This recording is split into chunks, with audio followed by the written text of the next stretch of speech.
तो भाई लोग स्वागत है आपका 75 दिन चैलेंज की 38वीं वीडियो में।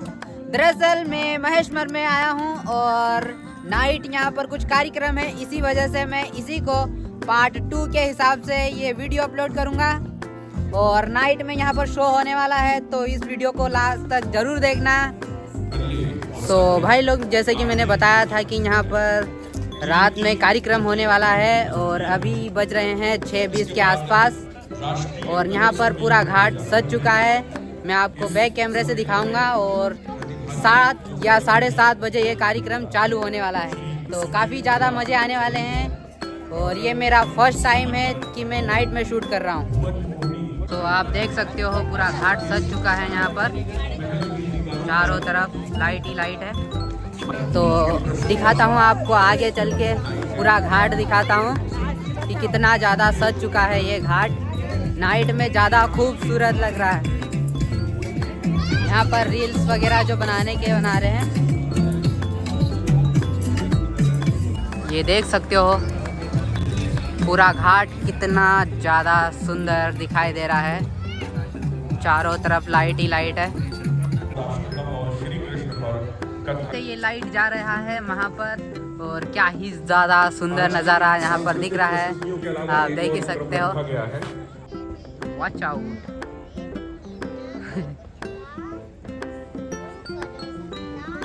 देख सकते हो कितना ज़्यादा सुंदर ये नज़ारा है और यहाँ पर काफ़ी लोग आ चुके हैं। सो आप मेरे पीछे देख सकते हो कितनी ज़्यादा सुंदर लाइट दिखाई दे रही है। तो लाइट शो होने में सिर्फ 5 मिनट की देर है और यहाँ पर बहुत सारी पब्लिक आ चुकी है, देख सकते।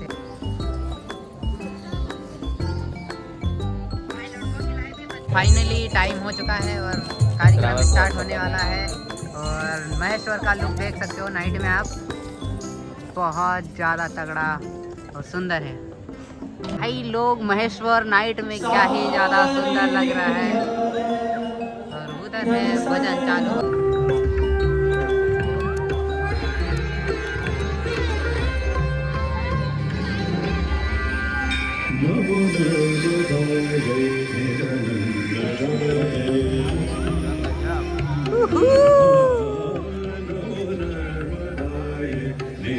नमो नमादय।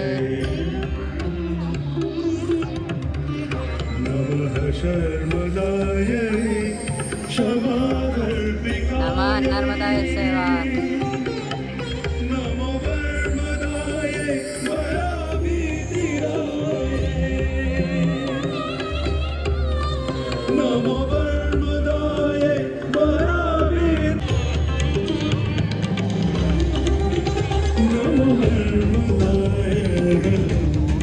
देती है एवं सभी ओर हर का दर्शन कराने वाली हर प्यादा नाम नर्मदा को हम सादर नमन करते हैं। वृद्ध गौरवपूर्ण इतिहास की अमर कथा को कहते हुए आज भी प्रतीत होते हैं।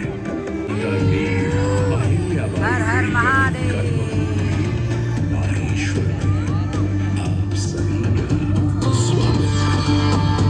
उपनिषदों इत्यादि में इसका वर्णन माहेश्वती के नाम से किया गया है। इस नगर का उल्लेख रामायण और महाभारत जैसे धार्मिक ग्रंथों में भी मिलता है।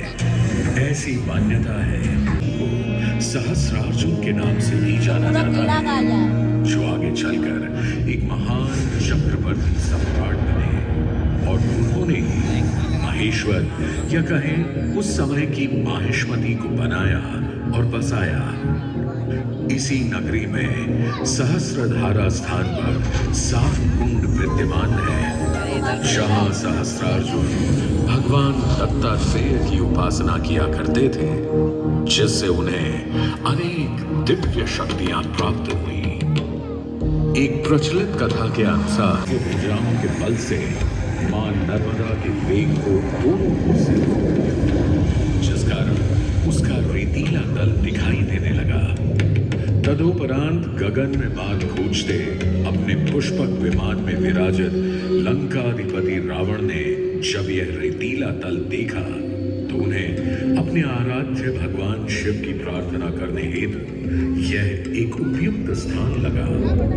तत्पश्चात ही रावण तल पर पहुंचे और वहीं प्रेत से एक शिवलिंग का निर्माण कर घोर तपस्या में लीन हो गए। वहीं दूसरी ओर जब सहस्रार्जुन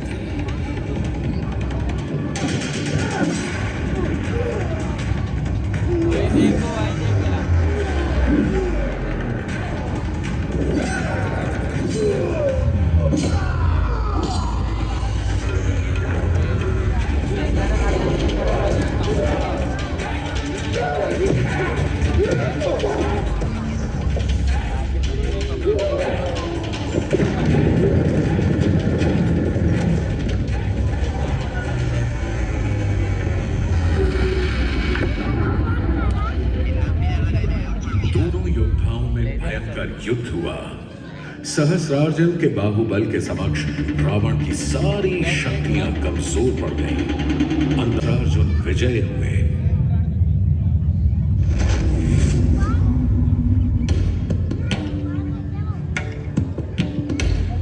सहस्रार्जुन ने रावण का वध नहीं किया, बल्कि इसी नगरी में बंदी बना लिया। यह मान्यता है कि सहस्रार्जुन की पत्नियां रावण के 10 सर एवं एक हाथ पर दिया जलाया करती थी। आज भी महेश्वर में स्थित राजराजेश्वर मंदिर में 11 अखंड दीपक प्रज्वलित हैं, जो सदैव जीवित रहते हैं।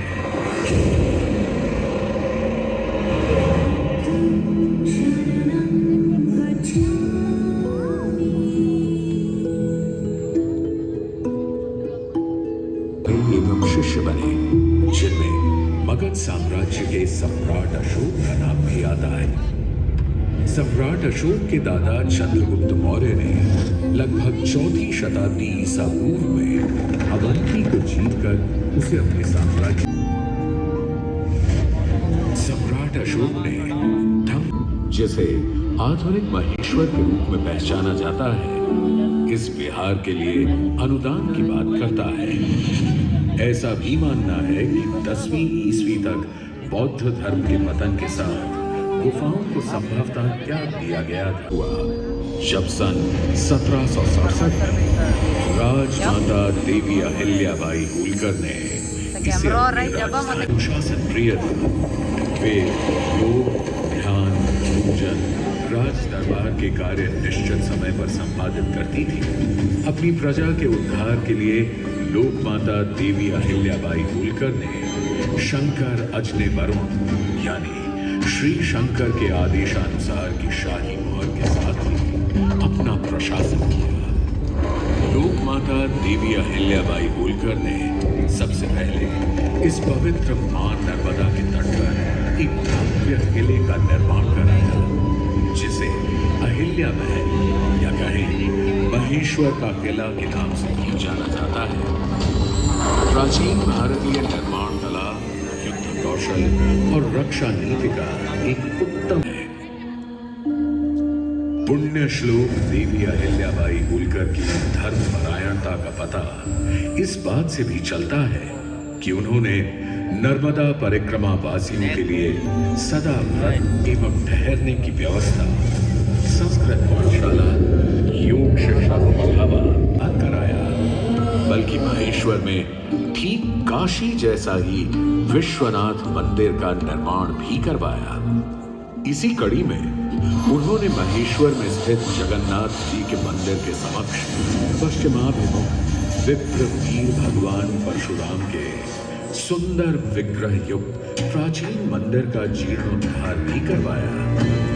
ऐसी मान्यता है कि पौराणिक नगरी महेश्वर भगवान विष्णु के अवतार विप्र श्रेष्ठ भगवान परशुराम की तपोस्थली रही है और आज भी श्रद्धालुओं द्वारा उनकी पूजा अर्चना करने ओंकारेश्वर, त्रयंबकेश्वर, जगन्नाथपुरी, उज्जैन, द्वारका, पुष्कर, नासिक आदि पूरे भारतवर्ष में मंदिरों के जीर्णोद्धार एवं निर्माण कार्यों के साथ साथ अनेक घाटों, बावड़ियों एवं धर्मशालाओं का निर्माण कार्य भी करवाया। अपनी प्रजा की हर संभव सेवा करने के बारे में सोचती रहती। राजमाता देवी अहिल्याबाई होलकर को एक रात उनकी बहू कृष्णाबाई ने कहा,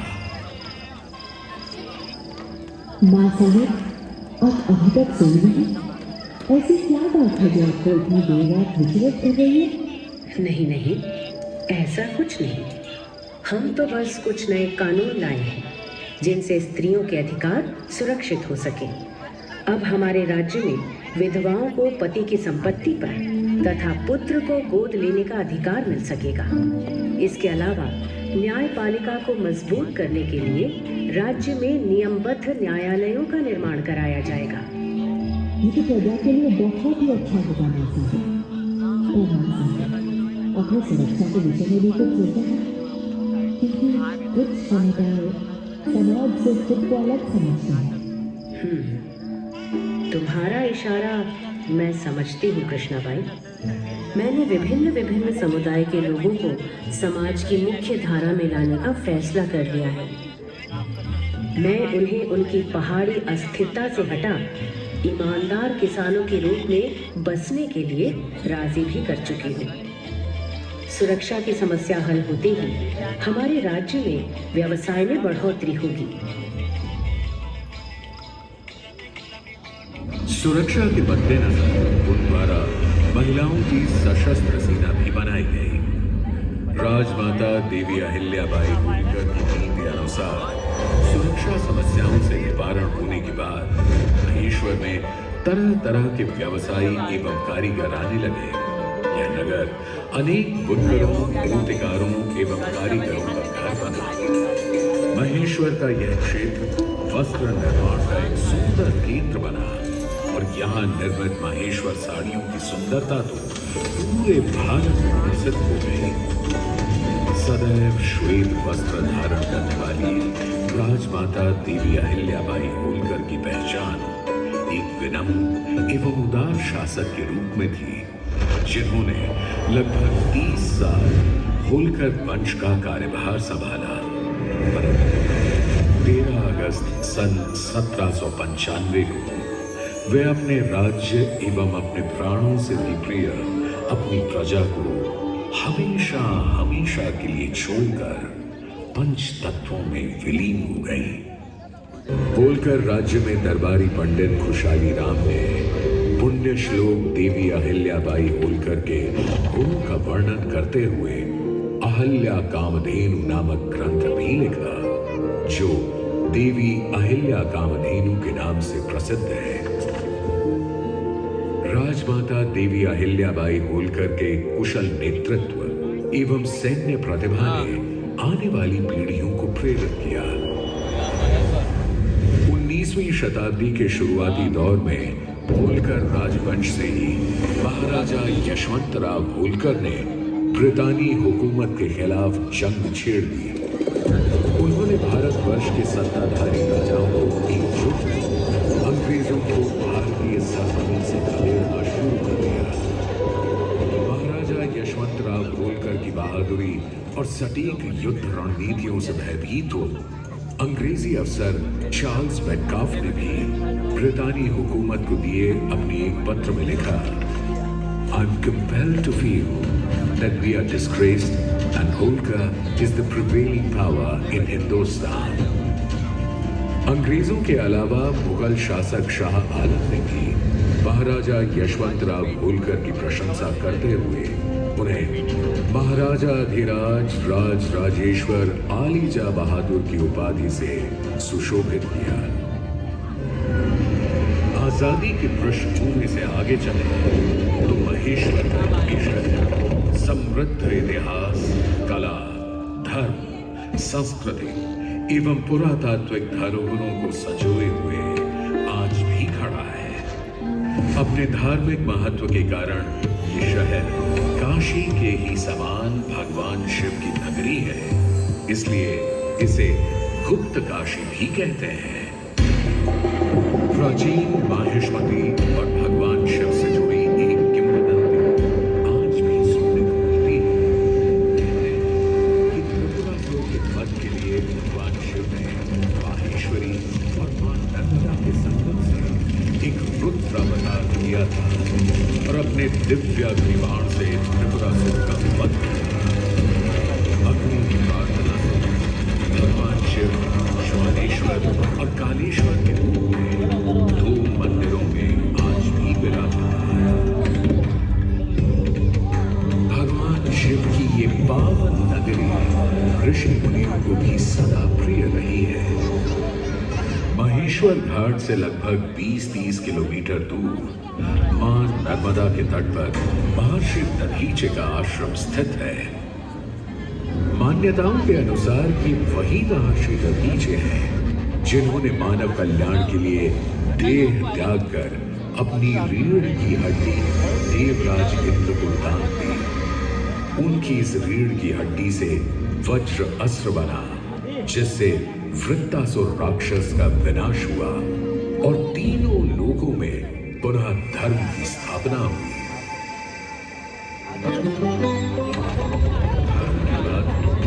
तो महेश्वर ही वह स्थान है जहां पंडित मंडन मिश्र एवं नर्मदा अष्टकम और सहस्रार के रचयिता जगत गुरु आदि शंकराचार्य के बीच शास्त्रार्थ हुआ एवं सनातन धर्म को एक उत्तम दिशा मिली। यहाँ लगभग 25 छोटे बड़े घाट हैं जिनका अपना ही एक महत्व है। बड़घाट, पेशवा घाट, मनोकामनेश्वर घाट, मातंगेश्वर घाट पर संतों के सुमुख से श्लोक, दोहे, चौपाइयां सदैव गूंजती ही रहती हैं।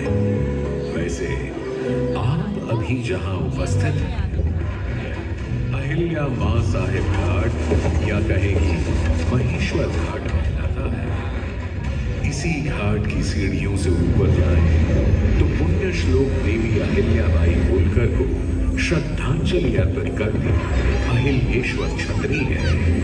इसी के सामने मल्हार राव द्वितीय के छोटे भाई को समर्पित विठूजी राव छतरी भी विद्यमान है। इसके अलावा महेश्वर में मां विंध्यवासिनी भवानी देवी का मंदिर भी स्थित है, जिसे मत्स्य पुराण के 13वें अध्याय में देवी भगवती के 108 सिद्ध पीठों में स्वाहा पीठ कहा गया है। इसके अलावा यहाँ 100 से भी अधिक मंदिर विद्यमान है जो महेश्वर की समृद्ध संस्कृति का प्रमाण प्रस्तुत करते हैं। महेश्वर तीर्थ यात्रियों और पर्यटकों दोनों को अपनी ओर आकर्षित करता है। उसकी एक वजह यहाँ मनाए जाने वाले तीज त्योहार उत्सव पर्व है, जिनमें शिवरात्रि स्नान, 3 दिवसीय निमाड़ उत्सव, लोक पर्व गणगौर, नर्मदा जयंती आदि बड़ी धूमधाम से मनाए जाते हैं। श्रावण माह के अंतिम सोमवार यहाँ नगर में भगवान काशी विश्वनाथ की शाही सवारी निकलती है, जिससे कि पूरा महेश्वर भगवान शिव के रंग में रंग जाता है। अब अगर कोई महेश्वर आए और माहेश्वरी साड़ियां न ले जाए तो ऐसा होना थोड़ा मुश्किल ही है। माहेश्वरी साड़ियों के निर्माण की वर्तमान व्यवस्था भी अहिल्याबाई की दूरदर्शिता का ही परिणाम है। लेकिन कुछ दशक पहले कम आय के कारण कारीगर इस कला को छोड़कर अन्य रोजगार अपनाने लगे थे। सन 1970 में हालात इतने खराब हो चुके थे कि यहाँ केवल 300 बुनकर ही रह गए। कुछ समय बाद लगभग सन 1978 में होलकर वंश के वंशज हिज हाइनेस महाराज कुमार शिवाजी राव होलकर और उनकी धर्मपत्नी शालिनी देवी होलकर ने इस कला को जीवित रखने हेतु एक नॉन प्रॉफिट सोसाइटी का निर्माण किया, जिसका नाम रेवा रखा गया। कर्नाटक, गुजरात, हैदराबाद और मालवा या कहें पूरे भारतवर्ष से कारीगरों को महेश्वर में सुविधाएं देकर स्थापित किया गया। आज इस कला को संजोए हुए लगभग 3000 बुनकर सक्रिय है। यह सोसाइटी कारीगरों को उनके काम के लिए एक आउटलेट प्रदान करती है और माहेश्वरी साड़ी प्रेमियों के लिए इन खूबसूरत साड़ियों को खरीदने का एक माध्यम मुहैया कराती है। नर्मदा अर्थात ना मरने वाली, चट्टानों का सीना चीरकर पहाड़ों से संघर्ष करते हुए अमरकंटक से खंबात की खाड़ी तक की लंबी यात्रा कर मां नर्मदा करोड़ों लोगों के जीवन यापन का आधार बनी। उनके संघर्ष से जो रंग उत्पन्न हुआ, उसी कारण मां नर्मदा का नाम रेवा पड़ा। महेश्वर के घाट पर बैठकर मां रेवा की कल कल धारा से बात करते हुए आप ये जान सकते हैं कि अहिल्या जैसी रेवा और रेवा जैसी अहिल्या अनवरत संघर्ष झेल कर भी विश्व कल्याण के अपने उद्देश्य को कभी नहीं अपना आशा सदैव बनाए रखती है। कहाँ जा रहे हैं? अरे कहाँ जा रहे हैं? अब डांस चलेगा। हाँ? डांस तो भाई लोग अभी लाइट शो खत्म हो गया है। तो भाई लोग अभी तो इनाम के लिए जो पुरस्कार दिए जा रहे हैं वही हो रहे हैं और हमें काफ़ी ज़्यादा टाइम हो गया है, इसी वजह से हम निकलते हैं। उम्मीद है आपको ब्लॉग अच्छा लगा होगा, और अच्छा लगा है तो प्लीज़ चैनल को सब्सक्राइब और वीडियो को लाइक जरूर कर देना। एक बार जोरदार तालियां।